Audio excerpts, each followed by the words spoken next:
Hey everyone, it's Clay with the Burris Realty Group. We're back for another episode of BRGTV. We're joined by our good friends at Williams Comfort Air again. Josh, thanks for sticking around for another episode.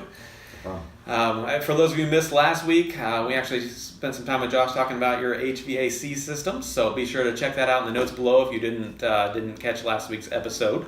Today we wanted to talk a little bit more to you, specifically to home buyers, about sewers.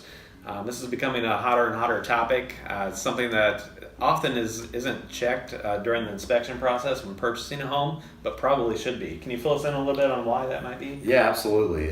It's just so vicious. We get pinned in the middle a lot.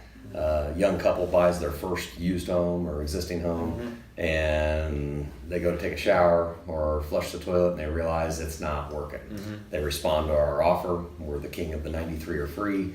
Where we'll unclog your drain for $93 or it's free. Okay. And then they start realizing that this is a big problem.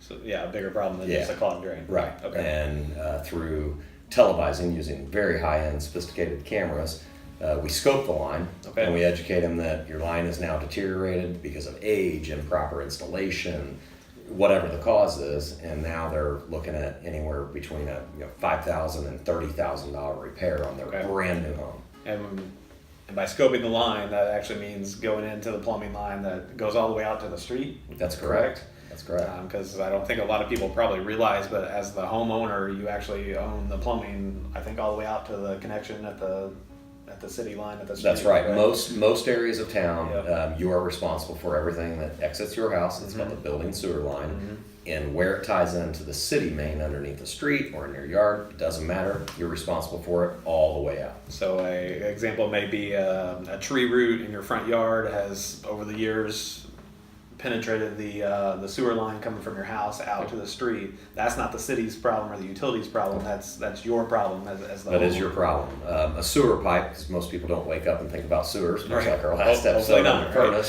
furnace. And that's why we're here. That's why we exist. A pipe is designed to just water flows down it. And until something gets in the way, and what may seem common sense to me is until a lot of people, trees need water.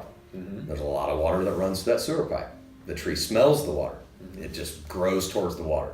And the minute it gets a taste of one little drop of water, it sends in the buddies, and more roots come, and more roots come, and more roots come. And a lot of our parents raise us to, just call any company with their name Rooter in it. And that works. And you can get away with that for a couple of years.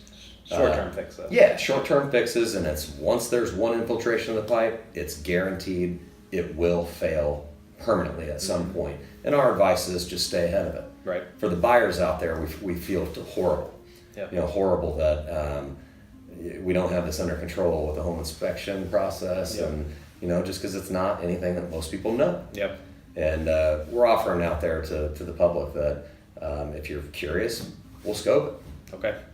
If you have a problem, we'll scope it. Right. So for home buyers out there, it may be a good thing to consider when we're going through the inspection window on your purchase. In addition to your general inspection, which most people get nowadays, may be worth checking out those sewer lines. And these are some of the guys that can help. So if you're working with us here at the Burris Realty Group, please feel free to ask us questions, and we can put you in touch with Josh. If you're working with a different agent out there, first of all, shame on you. But we know that happens, and there are other good agents. But just keep it in the back of your mind that maybe something worth checking out or asking your agent about as well. Thanks for joining us today. We hope you picked up some good tips on sewers and how it may save you some money in the long term. We'll be back again next week for another episode.